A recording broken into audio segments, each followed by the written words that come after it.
Good morning students. Next theorem start करते हैं। The axis of two given wrenches intersect at right angles.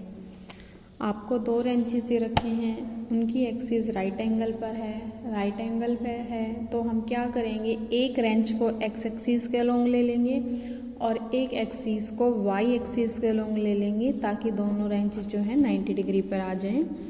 There intensities are X and Y. Students आपको ध्यान हो कि जब हमने किया था कि इस सिस्टम ऑफ फोर्स को रिड्यूस कर सकते हो एक सिंगल फोर्स और एक सिंगल मूवमेंट के में, सच दैट आर की जो line of action of force है के की एक्सिस से कंसाइड कर जाए तो उस लाइन को हम सेंट्रल एक्सिस बोलते हैं।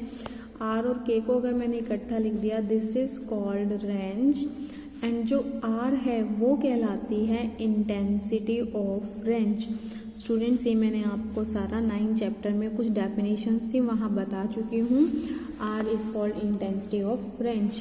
तो जो आपके पास दो रेंचेस गिवन है, जिसको हमने एक को एक्स एक्सिस के लॉन्ग लिए, एक को वाई एक्सिस के लॉन्ग दिए हैं, उनकी जो इंटेंसिटीज़ है, इंटेंसिटीज़ का मतलब जो फोर्स की वैल्यू है, क्योंकि रेंच में दो चीज़ें आती हैं, एक फोर्स आता है और एक कपल आता है। तो जो फोर्स की वैल्यू है वो एक्स एंड वाई है। तो हम क्या करेंगे, जो एक्स एक्सिस के अलोंग हमारा रेंच है उसकी इंटेंसिटी हम कैपिटल एक्स ले लेंगे और वाई एक्सिस के अलोंग जो रेंच है उसकी इंटेंसिटी हम कैपिटल वाई ले लेंगे। And their pitches are P X and P Y. आपको ध्यान हो स्टूडेंट्स, मैंने जब 9th चैप्टर करवाया वहाँ पिच की डेफिनेशन भी थी और पिच की डेफिनेशन थी के बाई आर। ठीक है, तो अगर pitch is equal to K by are आपके पास है तो देखो आर इज इंटेंसिटी, तो यहाँ से एक रिजल्ट निकलता है कि मैं पिच को और इंटेंसिटी को मल्टीप्लाई कर दूँ तो के इज इक्वल टू क्या आएगा, pitch into R. Means pitch को और इंटेंसिटी को अगर मैं this R is intensity, pitch को और इंटेंसिटी को मल्टीप्लाई अगर मैं कर दूं तो मेरे पास क्या आ जाएगा, कपल के आ जाएगा। तो ध्यान रखना, देखो इस क्वेश्चन में, इस स्टेटमेंट में स्टूडेंट्स आपको इंटेंसिटी तो दे रखी है, यानी कि एक्स और वाई तो दे रखा है, लेकिन रेंच में दो चीज़ें होती हैं, एक आर होता है और एक के होता है। मीन्स एक फोर्स होता है, एक कपल होता है। तो फोर्स तो आपको दे रखी है लेकिन कपल नहीं दे रखा, कपल की बजाय आपको पिचेस दे रखी है।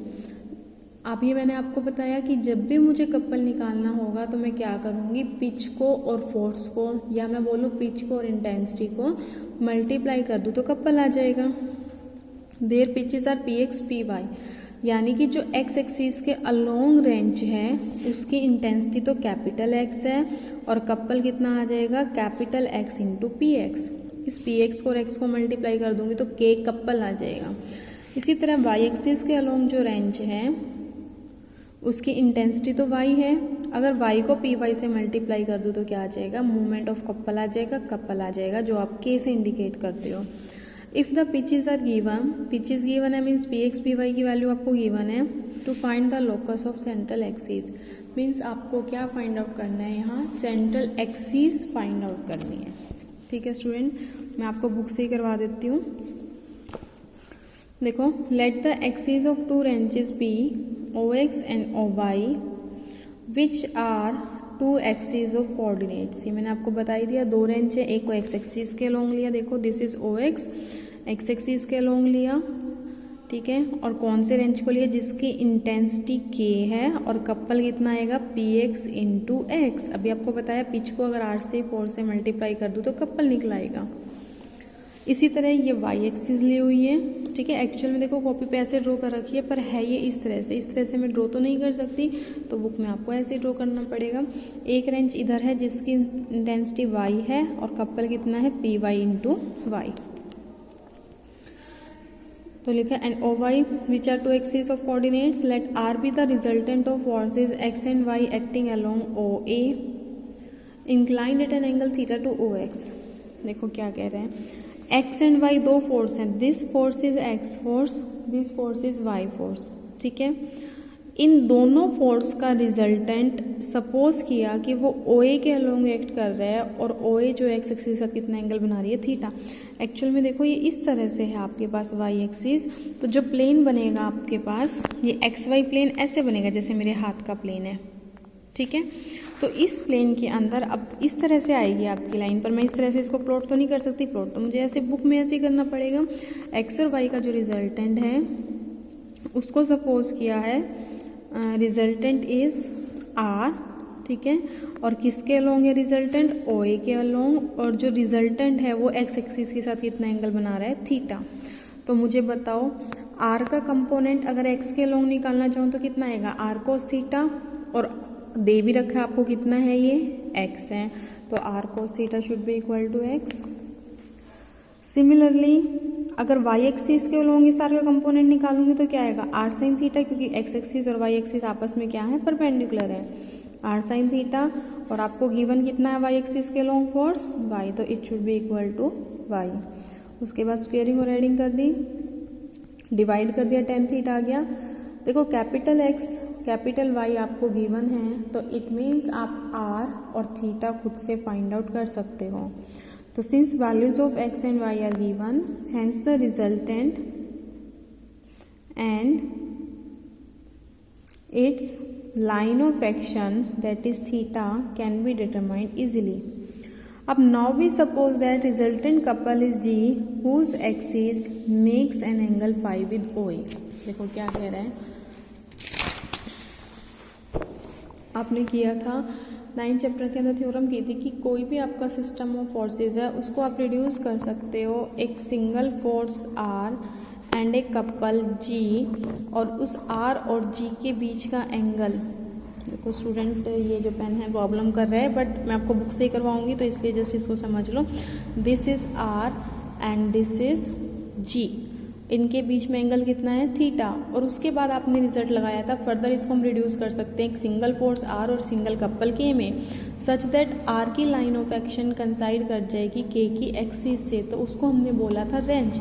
तो पर इंडिविजुअली आपके पास कोई सिस्टम ऑफ फोर्सेज है, जैसे आपको पता है यहाँ सिस्टम ऑफ फोर्सेज है, दो फोर्सेज है X एंड Y, तो उसको आप रिड्यूस कर सकते हो एक फोर्स एंड एक कपल में, ठीक है, सच दैट जो कपल है वो कपल जो है वो R के साथ कुछ ना कुछ एंगल बनाएगा। तो R तो हमने निकाल लिया, R आपका OA के अलोंग है, ठीक है।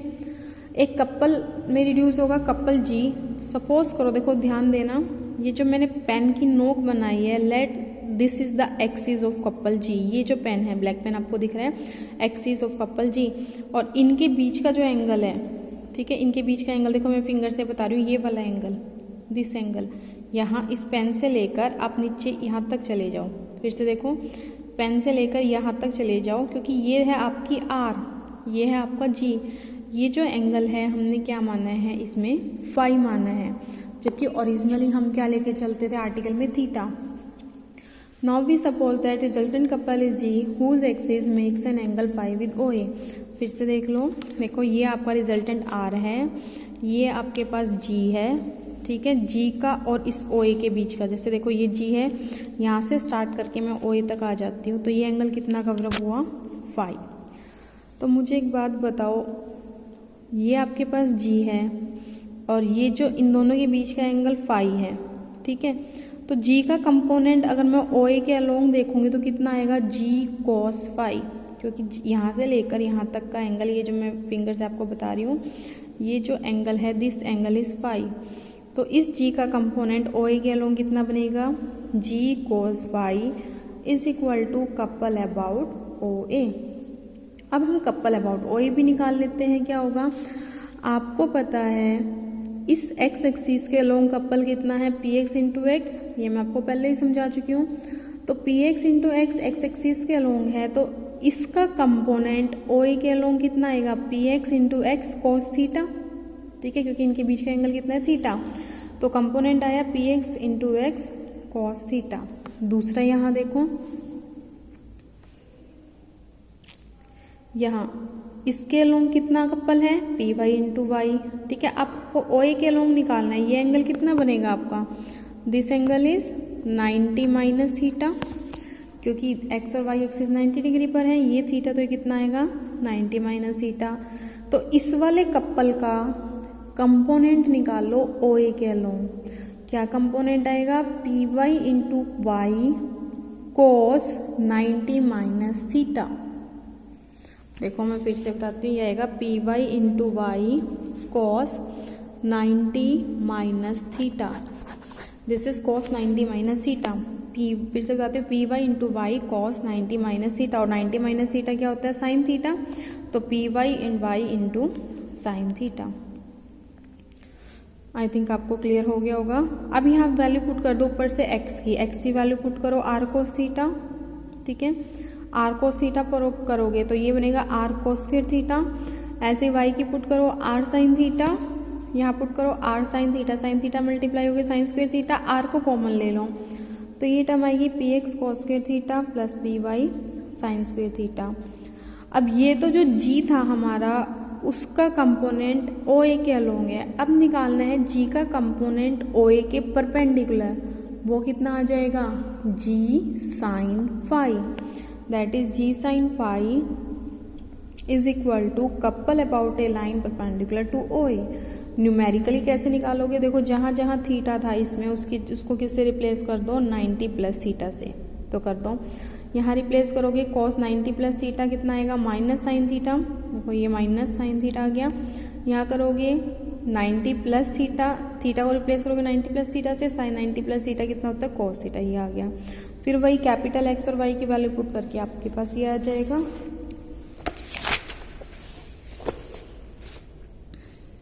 हाँ जी, जी कोस फाई जी साइन फाई आपके पास आ चुका है। तो आप वहाँ से स्क्वेयरिंग और एडिंग करके जी निकाल सकते हो, दोनों को डिवाइड करके tan फाई निकाल सकते हो। Thus we have a single force at O along OA and a couple G whose axis passes through O। अब आपके पास जो भी सिस्टम है वो एक R में और G में रिड्यूस हो चुका है। ठीक है, सच दैट जो G की एक्सिस है और जो R है वो सेम पॉइंट से पास करेंगे। स्टूडेंट्स अब मैं आगे आपको करवाती हूँ, वो एक स्टेप अब ध्यान से समझ लेना। हालांकि मेरा पेन नहीं चल रहा है लेकिन फिर भी आपको कोशिश करूँगी, आपको समझ आ जाएगा। देखो आपने किया था 9 चैप्टर का रिजल्ट लगा रही हूँ, वहाँ आपने किया था कि आपका आर में और जी में कन्वर्ट हो गया कि इसके अलोंग आपका जी है। ठीक है, और ये एंगल था आपका थीटा, दिस इज जी। उसके बाद दिस इज जी। ठीक है, ये एंगल आपका थीटा था, इसके अलोंग था आपका जी फोर्स। उसके बाद स्टूडेंट्स आपको याद है आपने रिजल्ट्स लगाए थे और फिर उसको रिड्यूस कर दिया था एक सिंगल फोर्स और एक सिंगल कपल में, और सिंगल फोर्स की वैल्यू थी आर। ठीक है, और ये पॉइंट सपोज ओ नाम दे देती हूँ। सिंगल कपल की वैल्यू थी के। और आपको याद हो जो ये आर जो हमारा लास्ट रिजल्ट जब निकल के आया था, वो जो एक्सिस ऑफ कपल और एक्सिस ऑफ कपल और लाइन ऑफ फोर्स जो कंसाइड की थी, वो लाइन इस लाइन के पैरेलल आई थी निकल के। मीन्स यहाँ अगर ओ थी, ठीक है, तो यहाँ आपका ओ डैश निकल के आया था और इसके अलोंग आपके पास निकला था आर और के। ठीक है, अब हमें जो इस क्वेश्चन इस आर्टिकल में फाइंड आउट करनी है सेंट्रल एक्सिस, और ये आपकी क्या है? सेंट्रल एक्सिस है।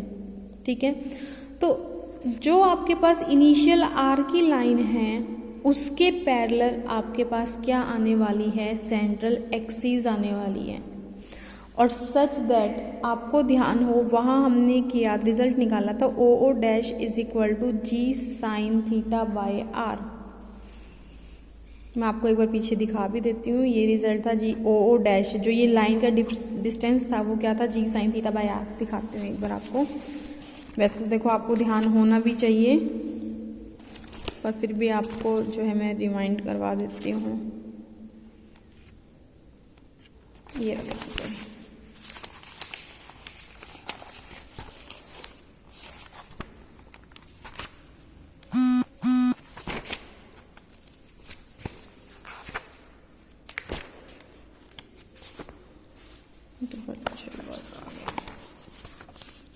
हाँ देखो अब देखना आएगा आपका रिजल्ट। देखो ये निकाला था O one is equal to G sine theta by R. ठीक है, और ये स्टार्टिंग में आपका था आर और जी, और रिजल्ट लगा लगा के आपने पहुंचा दिया था इसको आर और के, या मैं आर जी कोस थीटा बोलूँ क्योंकि के की वैल्यू होती है जी कोस थीटा, और यहाँ आपका ओ था तो उसके पैरेलल आया था आपका O1, ठीक है। और O1 की रिलेशन थी जी साइन थीटा बाय आर। वही चीज़ अब देखो यहाँ हम यूज़ करने वाले हैं। सबसे पहले मुझे अब सेंट्रल एक्सिस ड्रॉ करनी पड़ेगी। जो सेंट्रल एक्सिस है वो आर की लाइन के पैरेलल आएगी। देखो ये आर की लाइन थी OA, तो जो सेंट्रल एक्सिस है वो इसके पैरेलल आएगी। इसके पैरेलल ये लाइन ड्रॉ कर रखी है MP, ठीक है। तो this is the central axis. इसी की इक्वेशन आपको फाइंड आउट करनी है। दूसरा देखो इन दोनों के बीच की जो डिस्टेंस थी, जैसे यहाँ इन दोनों के बीच की जो डिस्टेंस थी OO डैश थी, तो हमने निकाला था जी साइन थीटा बाय आर। यहाँ इन दोनों के बीच की डिस्टेंस कितनी है OM, ठीक है। और ये कैसे निकलेगी जी साइन थीटा बाय आर, लेकिन थीटा की जगह यहाँ फाई है क्योंकि ये आर है और ये जी है, दोनों के बीच में आर और जी के बीच में एंगल कितना है आपका फाई है। तो ये OM जो डिस्टेंस है वो आएगी जी साइन फाई बाय आर। देखो 10 वी है, ये तो मैंने आपको बता दिया था। 10 we have a single force R at O along OA and a couple G whose axis passes through O. These are equivalent to a wrench RG cos phi या RK भी बोल सकती हूँ, whose axis is a line MP parallel to OA। ये मैं आपको समझा चुकी हूँ। सच दैट OM क्या आएगा G sine phi by R. G sine phi देखो आपने यहाँ कैलकुलेट किया था, ये रहा जी साइन फाई आपने कैलकुलेट किया हुआ है। ये वैल्यू आप यहाँ पुट कर देना, आर से आर कैंसिल होके ये आपके पास क्या आ जाएगा OM, ठीक है। Pitch P of the wrench is given by, अब जो आपका जो सिस्टम रिड्यूस हो चुका है जी और आर और जी में, और उसके बाद उसने को हमने रिड्यूस कर दिया आर और जी कोस फाई में। तो पिच कैसे देते हो, pitch is equal to K by R, K की जगह G cos phi by R is equal to, फिर जी कोस फाई की पीछे से वैल्यू पुट की हुई है, देखो ये वाली वैल्यू पुट की, ठीक है। एंड दस pitch P can be determined.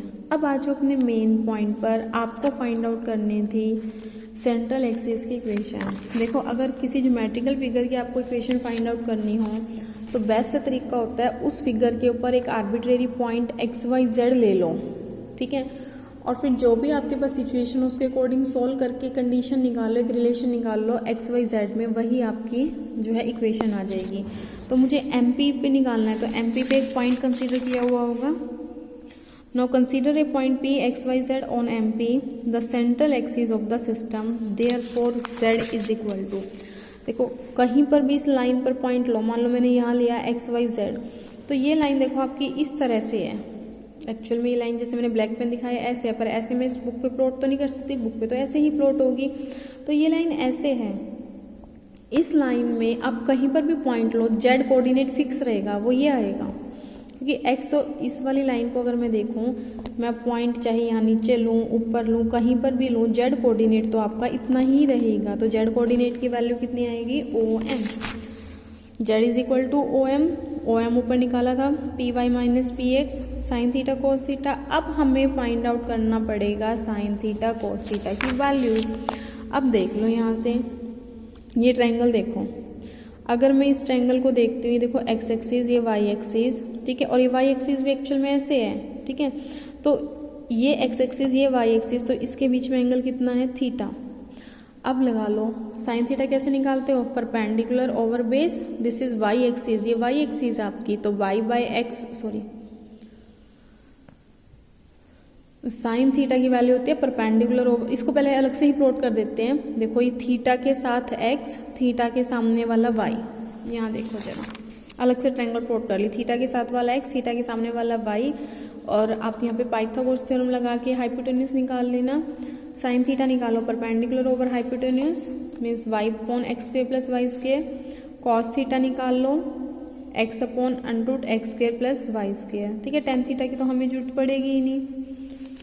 और इवन यहाँ से भी आपने, अगर आप ट्रायंगल नहीं भी बनाते हो तो यहाँ से भी देख सकते हो टेन थीटा कितना है y बाई एक्स। सपोज आप इससे ना करो, टेन थीटा कितना है y बाई एक्स, तो फिर वो जैसे मैं आपको बताती हूँ कि अगर एक ट्रिग्नोमेट्री रेशियो आपके पास है तो बाकी आप खुद निकाल सकते हो, तो उससे भी कर सकते हो। This is tan theta, theta के सामने टेन थीटा आपके पास है y by x means perpendicular is y, base is x, तो फिर यहाँ से पाइथागोरस थ्योरम से हाइपोटेन्यूज निकल जाएगा।